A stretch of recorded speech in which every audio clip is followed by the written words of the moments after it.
অনেক দিন ধরে যে পাহাড় থেকে আর আমাদের সমতলের গাড়ি চালকদের সাথে যেটা আহ, মানে ঝগড়া টাইপের হচ্ছিল, তো ওইটা নিয়ে আমরা একটা সমাধান করতে আমরা 20 তারিখে গেছিলাম ওদের সাথে বসতে। কিন্তু আমরা রিকোয়েস্ট করেছিলাম ওদের সাথে কি কোনো একটা কম্প্রোমাইজিংয়ে আসুন আপনারা, হ্যাঁ, 60-40 বা কোনো এরকম কম্প্রোমাইজে আসুন। কিন্তু ওরা সবাই আহ, মানে উম, একদম না বলে দিয়েছে কি কোনো রকম সাইট সিন আমরা ওখানে করতে পারবো না।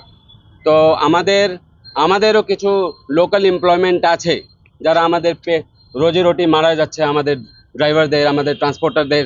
তাই জন্য আমরা কালকে থেকে ওদের যত দার্জিলিংয়ের গাড়ি আছে আমরা পিক আপ ওনাদের বন্ধ করতেছি কালকে থেকে। আর কালকে পিক আপ বন্ধ করার পর 24 ঘন্টার পর আমরা যদি কোনো আমাদের শিলিগুড়ির চালকের সাথে ওখানে কোনো রকম কিছু ইনসিডেন্ট হয়, তারপর আমরা পিক অ্যান্ড ড্রপ দুটাই বন্ধ করব।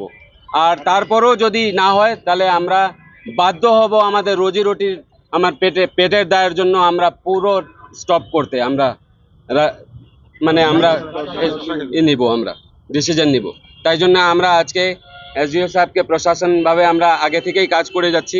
তাই জন্য আজকে এই ডেপুটেশন টাইপের ওনাকে দেওয়া হলো, ওনাকে জানিয়ে দেওয়া হলো। 24 ঘন্টা টাইম দেওয়া হয়েছে। 24 ঘন্টা পর আমরা দার্জিলিংয়ের গাড়িকে আমরা এখান থেকে শিলিগুড়ি থেকে আমরা পিক আপ বন্ধ করব।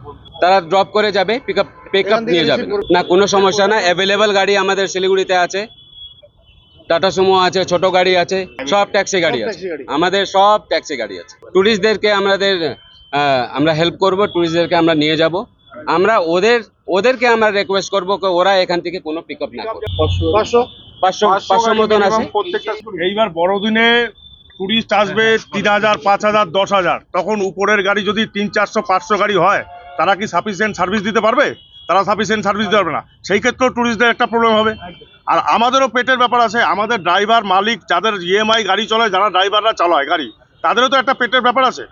তো পেটের ব্যাপার যদি থাকে, তো সেই ক্ষেত্রে যে তারা পয়সা কামাবে আর নিচের গাড়িতে হাত ধরে বসে থাকবে, সেটা তো হতে পারে না। আমরা কালকে পিক আপ বন্ধ করব। নেক্সট ডে যদি আমাদের গাড়ি উপরে যাবে, যদি আমাদের গাড়ি কোনো সমস্যা হয়, তাহলে তারপরের দিন ড্রপ পিক আপ, যেটা সমীর ভাই বললো, ড্রপ পিক আপ দুটোই বন্ধ হবে। তারপরে যদি আমাদের গাড়ি কোনো সমস্যা হয়, তাহলে পুরোটাই বন্ধ হবে। পুরো মুভমেন্ট পাহাড়ে বন্ধ করে দেবো আমরা। ট্যুরিস্টদের জন্য ব্যবস্থা, ট্যুরিস্টদের আমাদের বলবো আমরা ক্ষমা প্রার্থী, আমাদের কিছু করার নেই। আমাদের যেই গাড়ি নিয়ে আমাদের নিচেদের যা সাফিসিয়েন্ট গাড়ি আছে, সেই গাড়িতে আমরা ট্যুরিস্ট পাঠাবো। তাতে যদি পাহাড়ে ইনসিডেন্ট হয়, পাহাড়ের লোক বুঝবে, পাহাড়ে যারা ড্রাইভার ভাইরা আছে তারা বুঝবে, প্রশাসন বুঝবে। অলরেডি ওরা বন্ধ, অলরেডি ওরা টাইগার হিল অলরেডি বন্ধ। কোনো ট্যুরিস্টের কোনো কোনো প্রশাসনের কোনো ভ্রুক্ষেপ নেই। কিন্তু 3 দিন ধরে টাইগার হিল বন্ধ। এত সাহস হয় কিভাবে যে একটা সরকারি জায়গা আপনি বন্ধ করে রাখতে পারেন? কিভাবে বন্ধ করে? তার মানে প্রশাসন কোনো সাথ দিচ্ছে না, প্রশাসন ওইদিকে সাথ দিচ্ছে। আজকে সবাইকে জানানো হবে, এসডিও, ডিএম, এসপি, আরটিও সবাইকে জানানো হবে, জিটিএ সবাইকে জানানো হবে। উপরে তো ওয়ান কাইন্ড অফ দাদাগিরি চলছে, আমরা তো তাই মনে ভাবছি। এখন আমরাও ট্যাক্স দিই, ওরাও ট্যাক্স দেয়, সেম প্রিকশন। আমরা দার্জিলিং ডিস্ট্রিক্টের ট্যাক্স দিই, অল বেঙ্গল ট্যাক্স দিচ্ছি, অথচ আমরা গাড়ি চালাতে পারছি না। এটা কোন ধরনের নিয়ম? ওরা চালাচ্ছে, উপরে চালাচ্ছে, আমাদের গাড়ি যাচ্ছে, আমাদের গাড়ি চলে আসছে। এটা সম্ভব না তো। আর প্রত্যেক দিন আমাদের ড্রাইভারকে থ্রেটলিং দেওয়া হচ্ছে, প্রত্যেক দিন। ড্রাইভাররাও এখন যেতে যাচ্ছে না উপরে। এখন আমরা চাচ্ছি যে একদম নির্বিঘ্নে গাড়ি চললে ওদেরও চলবে, আমাদেরও চলবে, না চললে সব বন্ধ।